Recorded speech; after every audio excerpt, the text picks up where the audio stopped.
with me today. I'm doing my first solo, so don't be too tough. What I want to talk to you about is there's hope. I mean, right now, it's hard to find hope in everything that's been going on. I'm going to tell you a tale about a small town in West Texas that made a huge change in their political stature just by hardworking people. Lived in a little town called Big Spring, Texas. It was long run by a corrupt establishment.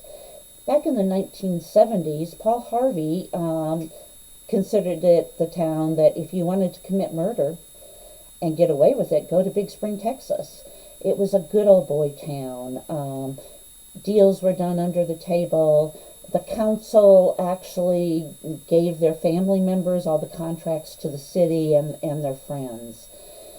In about 2018, 2019, a newcomer came along. His name was Shannon Thomason, and he ran for mayor.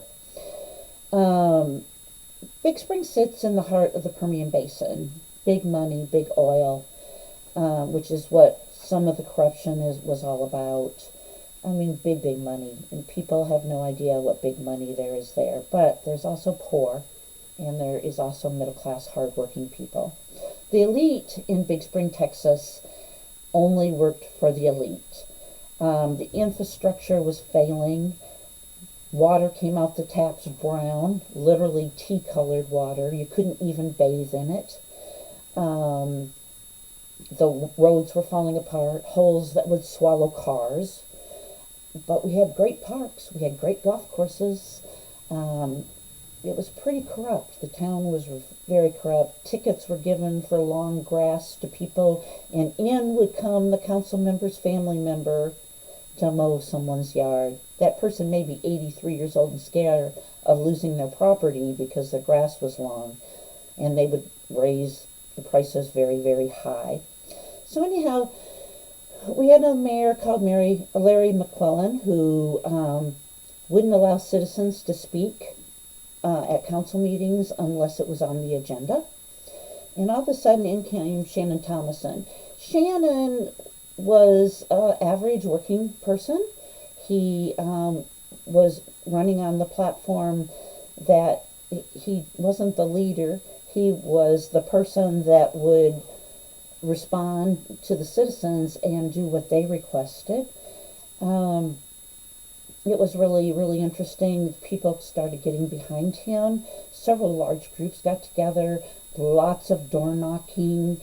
Lots of him shaking hands, talking to people, seeing what their problems were. This was the first time this had happened in the city because no one listened to the average everyday Joe. And he got elected in June of 2019 after a runoff election. Well, this is the first time in a very long time, probably a decade, that someone outside of the old establishment had been elected. Well, that wasn't the end of the situation because there was still establishment on the council. So we had council members throwing tantrums at the council, walking out on the council, total disruption for a year.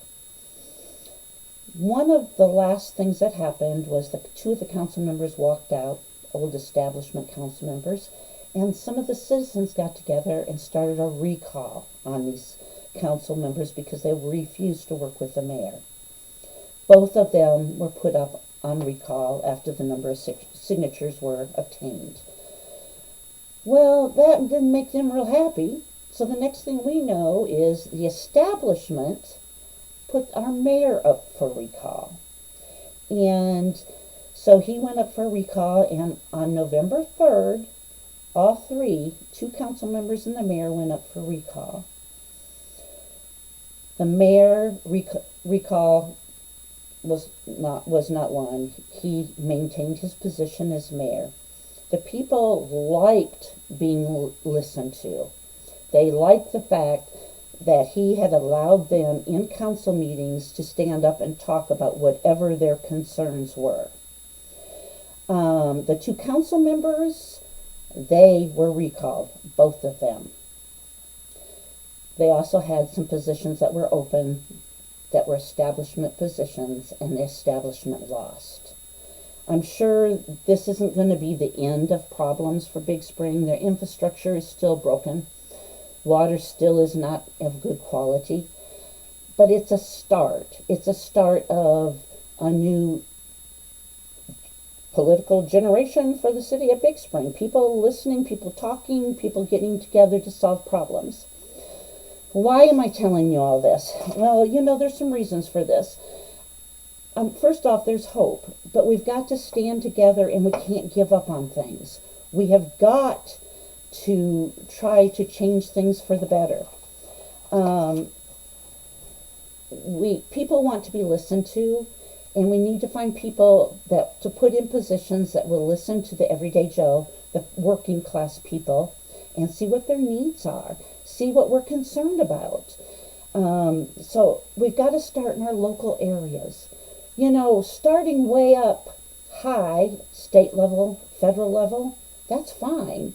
But you're probably going to do more justice starting at the local level and building up. And the thing is never think our politics can't be changed, because they can. This little town that for decades was run by old establishment that cared little for the working class, it did change. And it changed and was started by just a few people. So just a few voices can change what happens in a community.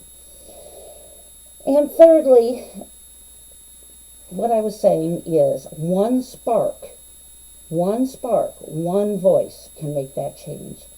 Well, that's all I have to say for now. And always be safe, watch your six, and don't tread on me. Bye-bye.